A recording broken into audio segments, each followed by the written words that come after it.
Hello friends, welcome back to my channel blog with Ankita. কেমন আছো তোমরা? আশা করি ভালো আছো, আর আমি অনেক ভালো আছি। তো এখানে দেখতেই পাচ্ছ, এখানে অসুরের মুখ তোলা হচ্ছে। প্রথমে আমাদের ভালো মাটি, যে মাটিটা ভালো করে ছানা হয়েছে, একটু কিচ্ছু নেই, সেই মাটিটা দিয়ে প্রথমে আমাদের প্রথমের যে মুখটা লেয়ারটা, প্রথমে মাটির লেয়ারটা ওইটা করে নিচ্ছে একদম ভালো মাটিটা দিয়ে। তারপরে এখানে সাইডে কিছু তুষ মাটি রাখা হয়েছে, মানে এখানে অনেক কিছু অ্যাড করা হয়েছে, কুড়ো, তারপরে যে খড়টা আমরা বাধ্যে ইউজ করি সেই খড়টাকে কুচি কুচি করে ইউজ করা হয়েছে। সেই সব দিয়ে একটা মাটি বানানো হয়েছে, তারপরে ওই মাটিটা দেওয়া হবে।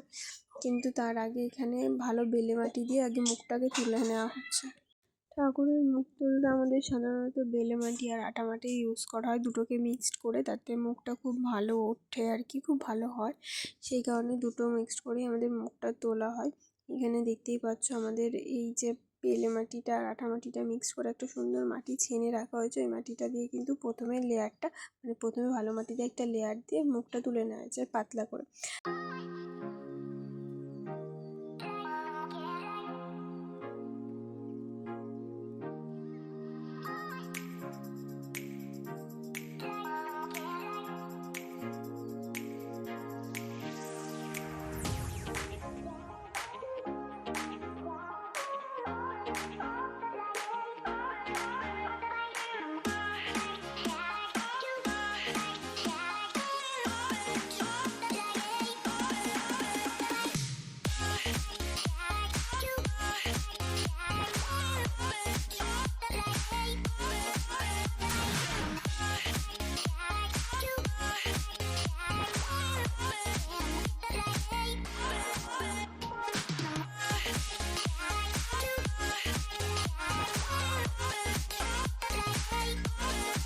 তো দেখতেই পাচ্ছ এখানে বেলে মাটি দিয়ে আমাদের প্রথম লেয়ার দিয়ে মাটিটা তোলা হয়ে গেছে, আর এখানে তুষ মাটি যেটাকে আমরা বলে থাকি সেইটা দিয়ে কিন্তু সেকেন্ড লেয়ারটা দেওয়া হচ্ছে, যাতে মুখটা মোটা হয়। সেই কারণে এত পাতলা মুখ তুলে লাগালে অবশ্যই ভেঙে যাবে, এটা ভেঙে যাওয়ারই কথা, এত পাতলা কখনো তোলাও যায় না।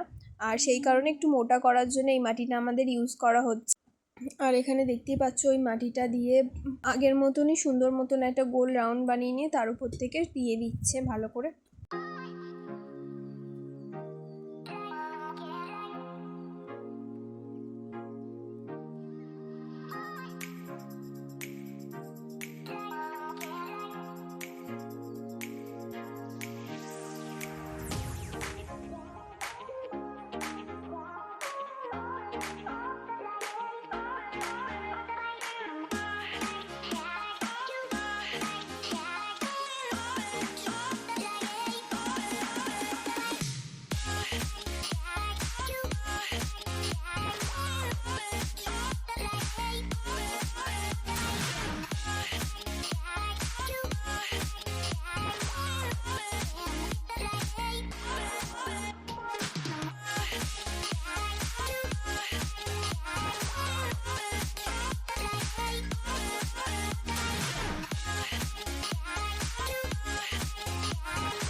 তোমরা অনেকেই জানো আমি অনেকবার মুখের ভিডিও দিয়েছি যে একটা মুখ তুলতে গেলে মুখটা মাটি দিয়ে তুললেই যে কাজটা শেষ হয়ে যায় তা কিন্তু না। একটা মুখ তোলার পরেও কিন্তু অনেক কাজ থাকে। মুখটাকে সুন্দর করে মাজতে হয় মানে মুখের যে চোখের যে মানে রেখাগুলো রয়েছে, চোখটা রয়েছে, নাকটা রয়েছে, সেটাকে ঠোঁটটা রয়েছে, এটাকে স্পষ্ট করার জন্য তোলার সময় ঠিক স্পষ্ট হয় না, সেটাকে সুন্দর করে আমাদের যে কামকাঠি ইউজ করে সেটাকে সুন্দর করে স্পষ্ট করা হয়। মাটি দিয়ে যেই সব জায়গাগুলো এবড়ো খেবড়ো আছে ওগুলো দিয়ে আঙুল দিয়ে লেবেল করতে হয়, তারপরে জল দিয়ে ব্রাশ দিয়ে এরকমভাবে একটুখানি ব্রাশ দিয়ে সুন্দর করে প্লেন করে দেওয়া হয়। তা একটা মুখ তুললেই যে হয়ে যায় সেটা কিন্তু না। একটা মুখ তোলার পরে অনেক ধরনেরই কাজ থাকে, যারা এই কাজের সাথে যুক্ত তারা অবশ্যই জানবে। এখানে দেখতেই পাচ্ছ সুন্দর করে মুখটাকে মেজে নিচ্ছে। এখানে অসুরের মুখ মাজা হচ্ছে। তো আমার কাছে দুর্গা ঠাকুরের মুখেরও ভিডিও, মুখ তোলার ভিডিও ছিল, দুর্গা ঠাকুরের মুখ লাগানোরও ভিডিও ছিল, অনেক রকমেরই ভিডিও ছিল, কিন্তু আমি খুবই দুঃখিত আমার ফোন থেকে ভিডিওগুলো প্রায় ডিলিট হয়ে গেছে। কী করে হয়েছে আমি জানি না, প্রায় ভিডিওই আমার ফোন থেকে ডিলিট হয়ে গেছে। সেই কারণে অনেক দিন পরে আমি তোমাদের সাথে ভিডিওটা শেয়ার করতে পারছি।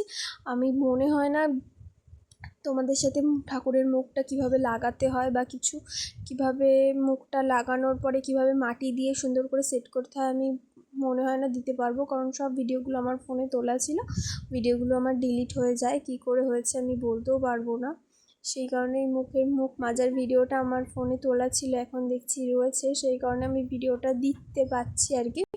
এরকম অনেক ভিডিওই ছিল আমার কাছে, কিন্তু আমি খুবই দুঃখিত আমার ফোন থেকে প্রায় ভিডিওই ডিলিট হয়ে যায়। এখানে আমাদের দেখতেই পাচ্ছ ওষুধের মুখ মাজা হয়েছে, আর এরপরে এটা লাগানো হবে।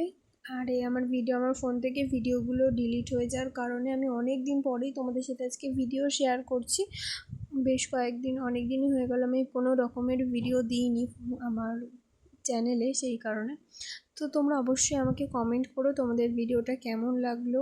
যদি ভালো লেগে থাকে অবশ্যই একটা লাইক করে দিও, আর যারা নতুন বন্ধু আছো তারা অবশ্যই আমার চ্যানেলটিকে সাবস্ক্রাইব করে দিও, আর পাশে থাকা বেল আইকনটি প্রেস করে দিও, যাতে আমি যদি কোনো নতুন ভিডিও ছেড়ে থাকি সবার আগে নোটিফিকেশনটা তোমার কাছে পৌঁছে যাবে। সেই কারণে অবশ্যই পাশে থাকা বেল আইকনটি প্রেস করে দিও, আর অবশ্যই ভিডিওটা শেয়ার করে দিও, শেয়ার করো। আর যারা পুরনো বন্ধু আছো, যারা আমার ভিডিও দেখছো কিন্তু এখনও আমার চ্যানেলটিকে সাবস্ক্রাইব করনি, তাদের উদ্দেশ্যে বলছি প্লিজ তোমরা আমার চ্যানেলটিকে সাবস্ক্রাইব করে দিও, প্লিজ সাবস্ক্রাইব মি। তো থ্যাংক ইউ সো মাচ আমার ভিডিওটা এতক্ষণ ধরে দেখার জন্যে। আমাদের দুর্গা ঠাকুরের পার্ট 1 পার্ট 2 করে তোমরা দেখতেই পাচ্ছ আমি দিতে শুরু করেছি, অনেকগুলো পর্ব চলেও এসছে। তো তোমরা যারা আগের পর্বগুলো দেখোনি তারা অবশ্যই দেখে নিও। আজকের জন্য এইটুকুই, টাটা বন্ধুরা।